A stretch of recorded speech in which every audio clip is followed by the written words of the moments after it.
आज की इस वीडियो में हम बात करने वाले हैं दिल्ली यूनिवर्सिटी के प्लेसमेंट्स के बारे में। तो आपने बड़ी-बड़ी न्यूज़ हेडलाइंस में देखा होगा कि 21 इयर्स की एज में 35 लाख का पैकेज मिल रहा है लोगों को, दिल्ली यूनिवर्सिटी के कुछ कॉलेजेस से। तो उनकी क्या रियलिटी है, कौन से ऐसे कॉलेज हैं, कौन सी ऐसी कंपनीज़ हैं, जहाँ पे ये पैकेज मिल रहा है। तो उन सब चीज़ों के बारे में आज हम बात करेंगे। Delhi University. Delhi University. Delhi University. Delhi University. Delhi University. Delhi University. Started to release the first cut-off list the academic year.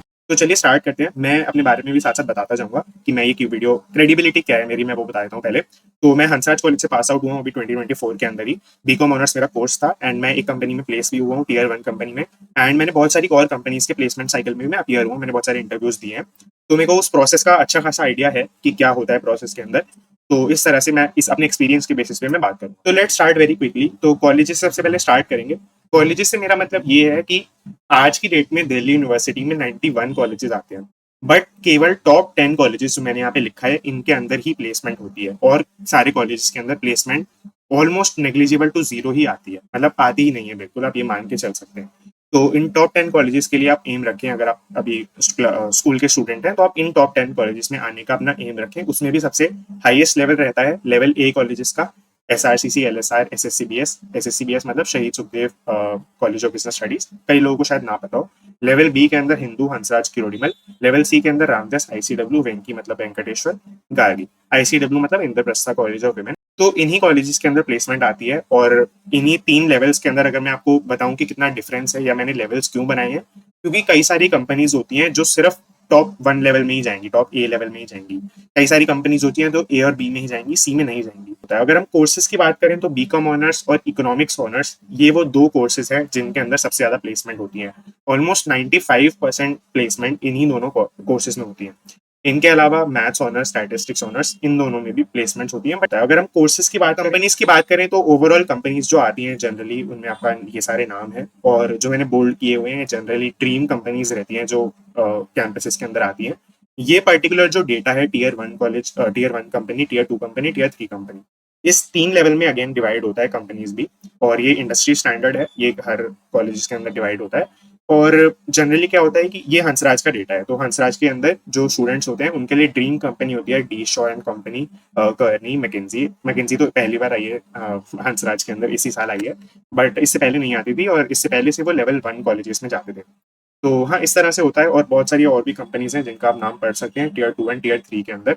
Generally in companies के अंदर 4 to 5 lakhs पर एनम का डिफरेंस होता है सैलरी या package की अगर हम बात करेंगे। अब हम बात करते हैं कि वो काम क्या कराती हैं, कि आप एक्चुअली में इतना जो आपको पैकेज मिल रहा है उसके लिए आपको काम क्या करना पड़ता है। तो ये हंसराज का डेटा है। अगेन मैंने हंसराज की वेबसाइट प्लेसमेंट सेल की एक रिपोर्ट से लिया है जो यहाँ पे आप देख सकते हैं, इनके इंस्टाग्राम पे अपलोडेड है, प्लेसमेंट हंसराज, आप खुद भी सर्च करके देख सकते हैं। और अगर आप एक कॉलेज स्कूल स्टूडेंट है तो आप मैं आपको रिकमेंड करूंगा अभी कि आपको प्लेसमेंट साइकिल, ये जो प्लेसमेंट सेल का पोर्टल होता है, इसको आपको एक बार देखना चाहिए, जो इंस्टाग्राम पे आपको मिल जाएगा। तो मैंने SRCC का भी लिया है, यहाँ पे हंसराज का भी लिया है और रामजस का भी लिया है। तीनों लेवल से मैंने एक एक कॉलेज का लिया है। तो आप यहाँ पे देख सकते हैं कि कौन सी कंपनीज हैं जनरली जो आती हैं हर के अंदर, हर प्लेसमेंट रिपोर्ट के अंदर आपको ये चीज़ मिल जाएगी, हंसराज के अंदर भी मिल जाएगी एंड रामजस के अंदर भी आपको मिल जाएगी।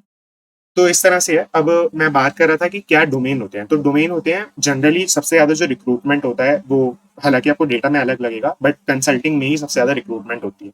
उसके बाद फाइनेंस, रिसर्च, अकाउंटिंग वगैरह इनमें भी होता है। अब हम बात करते हैं कि वो काम क्या कराती हैं, कि आप एक्चुअली में इतना जो आपको पैकेज मिल रहा है उसके लिए आपको काम क्या। कंसल्टिंग मतलब एक लेमैन लैंग्वेज के अंदर कंसल्टिंग का ये मतलब होता है कि कंपनीज होती हैं उनको डिसीजंस लेने होते हैं कि हम इस प्रोजेक्ट के अंदर इन्वेस्ट करें या ना करें, या ये प्रोजेक्ट कितना रिटर्न दे पाएगा हमें, या फिर हमें इस एरिया में एंट्री करनी चाहिए या नहीं। कंसल्टिंग मतलब एक लेमैन, इस तरह के कुछ केसेस होते हैं, कुछ प्रॉब्लम्स होती हैं जो कंपनी डील कराती है ऐसी कंसल्टिंग कंपनीज से। तो हम रिसर्च करते हैं, जो कंसल्टिंग कंपनीज होती हैं वो रिसर्च करती हैं और उसके अगेंस्ट वो एक फीस चार्ज करते हैं। तो जनरली बहुत ब्रॉड आइडिया दिया मैंने आपको कंसल्टिंग का। तो इनके अंदर आप हायर होते हो एज एन एनालिस्ट और as an associate, generally entry level roles आते हैं। और अगर किसी को और जानना है तो बैक एंड रोल्स आते हैं, यानी कि ग्रंट वर्क होता है। ऐसा नहीं है कि आप बहुत सारे क्लाइंट से बात कर रहे होगे और इस तरह से काम हो रहा होगा, जनरली आपके बैक एंड रोल्स ही आते हैं। अब इस तरह के कुछ केसेस होते हैं, कुछ प्रॉब्लम्स होती हैं जो कंपनी। अब बात करते हैं टाइमलाइन और प्रोसेस के बारे में। तो यहाँ पे जनरली जो प्रोसेस रहता है वो 4 से 5 स्टेप का रहता है। तो सबसे पहले प्री प्लेसमेंट टॉक पहला स्टेप है। इसके अंदर क्या होता है कि जनरली कंपनी आती है कैंपस के अंदर या फिर वो एक वेबिनार होस्ट करती है और वो अब सभी स्टूडेंट्स को बिठाकर बताती है अपने बारे में कि हमारी हिस्ट्री क्या है, हम किस रोल के लिए ले रहे हैं, हम क्या क्या क्वालिटीज आपके अंदर देखते हैं वगैरह। काफी इंपॉर्टेंट हो जाता है कि आपका एक फर्स्ट इंटरेक्शन हो जाए उस कंपनी के लोगों से, ताकि आप आगे रिक्रूटमेंट की प्रोसेस में आपको हेल्प मिले। फिर सेकंड प्रोसेस होती है, सेकंड स्टेप होता है एप्टीट्यूड टेस्ट का। कंपनी आपको टेस्ट करती है क्वांटिटेटिव एबिलिटी पे, वर्बल एबिलिटी। एक टेस्ट होता है, ऑनलाइन टेस्ट होता है जनरली, तो उसके बेसिस पे आपका सिलेक्शन होता है। फिर सेकंड राउंड आता है ग्रुप डिस्कशन राउंड। तो ग्रुप डिस्कशन के अंदर होता है कि आप कई सारे लोगों को बिठा देंगे, आपको पता होगा वैसे ग्रुप डिस्कशन के बारे में तो एक्चुअली। फिर इसके अलावा कई कंपनीज के अंदर केस स्टडी राउंड भी होता है कि आपका केस स्टडी सॉल्व कराएंगे आपसे लाइव इंटरव्यू के अंदर। मैं आगे बात करूंगा उसके बारे में। फिर है फाइनल इंटरव्यू राउंड। ये फाइनल इंटरव्यू एचआर इंटरव्यू भी हो सकता है, टेक्निकल इंटरव्यू भी हो सकता है। इसके अंदर आपका मेन सिलेक्शन किया जाता है। जनरली ऐसे होता है कि 100 अगर लोग एप्टीट्यूड टेस्ट दे रहे हैं तो 30 to 40 जाते हैं ग्रुप डिस्कशन राउंड के अंदर। फिर 10 to 20 जाते हैं फाइनल इंटरव्यू राउंड के अंदर, और 10 to 20 में से 5 to 10 कभी कभी उससे भी कम सिलेक्ट होते हैं फाइनल जॉब के लिए। तो इस तरह से जनरली फाइनल की तरह स्ट्रक्चर रहता है। ये मैंने यहाँ पे मंथ वाइज आपको स्ट्रक्चर भी दे दिया है कि किस किस टाइम पर कंपनीज आ रही होती है और किस। तो इस तरह से बात करते हैं स्किल्स रिक्वायर्ड के बारे में। सबसे इंपॉर्टेंट स्किल जो है इस पूरे के अंदर वो है कम्युनिकेशन स्किल्स। अगर आप कम्युनिकेट कर सकते हैं तो मैं आपको ऑलमोस्ट गारंटी दे रहा हूँ कि अगर आप उन टॉप 10 कॉलेजेस के अंदर हैं तो आपकी प्लेसमेंट कहीं ना कहीं किसी ना किसी तरीके से हो ही जाएगी। किसी ना किसी कंपनी, कोई ना कोई कंपनी तो आपको ले ही लेगी अगर आपके पास कम्युनिकेशन स्किल्स अच्छे हैं तो। ठीक है, तो आपको इसको डेवलप करने पे जरूर ध्यान देना चाहिए अगर आप प्लेसमेंट साइकिल में अपीयर कर रहे हैं तो। फिर आपका जो एप्टीट्यूड राउंड होता है उसके लिए आपको क्वांटिटेटिव, वर्बल, लॉजिकल रीजनिंग जो LRDI बोलते हैं जिसको डेटा इंटरप्रिटेशन, इन सब के अंदर आपसे क्वेश्चंस पूछे जाते हैं। अगर मैं एप्टीट्यूड टेस्ट की बात करूं जनरली तो बोलना तो नहीं चाहिए, एथिकल नहीं है, बट कई सारे लोग इनको साथ में मिलके देते हैं। मतलब जैसे 5-6 लोग हैं, आप एक रूम में बैठ सकते हैं और आप सब मिलके इस पूरे टेस्ट को दे सकते हैं। तो जनरली ये ट्रेंड रहता है। मैं आपको रियलिटी बता रहा हूँ, सॉरी मैं आपको रियलिटी बता रहा हूँ तो मैं आपको ये भी बता देता हूँ। Now case solving skills. Case solving skills का मतलब है कि आपको ना एक केस मिलता है इंटरव्यू के अंदर, जैसे कि मैंने आपको अभी समझाया था कंसल्टिंग के बारे में, वैसा ही आपको एक केस मिलता है। तो उसके अंदर क्या होता है जनरली, सॉरी हाँ, उसके अंदर क्या होता है जनरली कि जैसे मैंने आपको बता दिया कि एक गोल्ड शॉप है, मान लेते हैं एक दुबई के अंदर एक गोल्ड शॉप है। वो चाहते हैं कि वो इंडिया में अपनी एक गोल्ड की ब्रांच को ओपन करें, गोल्ड बेचने की, ज्वेलरी बेचने की।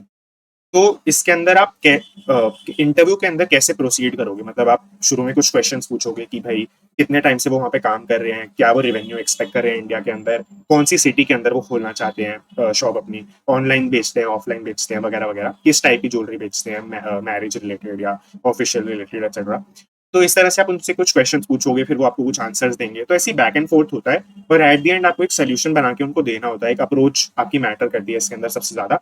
तो इस तरह से केस सॉल्विंग स्किल्स रहती है। ये पूरा सेपरेट टॉपिक हो सकता है एक वीडियो के लिए, तो बहुत सारी चीजें इसके अंदर बोलने के लिए, इसके अंदर बहुत सारे रिसोर्सेज मैं आपको दे सकता हूँ। तो अगर आपको चाहिए तो आप कमेंट कर देना, मैं इसके ऊपर एक अलग से वीडियो बनाने का ट्राई करूंगा। फिर आपकी स्किल्स जो उतना इंपॉर्टेंट नहीं है बट अगर आपके पास है तो एक बहुत अच्छी बात है, MS Excel and MS PowerPoint. अगर आपको एक्सेल शीट्स बनाना और पावर पॉइंट PPT बनाना आता है तो बहुत ही एडवांटेज है कंपनी के लिए भी और आपके लिए भी, कि अगर आपको ये आता है आप, मतलब आपके प्लेसमेंट के चांसेस और आपकी अच्छी प्लेसमेंट के चांसेस डबल ट्रिपल हो जाते हैं। अब हम थोड़ा बात करते हैं सैलरी के बारे में। मैं आपको एक्चुअली यहीं से दिखाता हूँ कि जो मेन इनके पोर्टल्स इनके इंस्टाग्राम पे अपलोडेड है। तो आप देख सकते हैं SRCC के अंदर एवरेज पैकेज था 8.63 लाख का, 2023-4 हमारी बैच की बात मैं कर रहा हूँ यहाँ पर। और मीडियम पैकेज था 7.15 LPA, जबकि हाईएस्ट पैकेज 35 LPA तक जाता है। ठीक है, तो आप इस तरह से आप देख सकते हैं कितना पैकेज रहता है जनरल। वरना अगर आप टॉप क्वार्टाइल, मतलब आप टॉप 25% लोगों की अगर आप एवरेज देखेंगे तो आप इस तरह से देख सकते हैं कि टॉप 20% का दिया हुआ है यहाँ पर कि 17 लाख पर एनम, यानी कि जो टॉप 20% बच्चे हैं उनका कितना एवरेज पैकेज लग रहा है, तो वो 17 लाख पर एनम है। तो ये काफी इंपॉर्टेंट नंबर है यहाँ पर। मतलब अगर आप 8 लाख से कंपेयर करेंगे तो ऑलमोस्ट डबल से भी ज्यादा है ये। ठीक है, तो इस तरह से रहता है।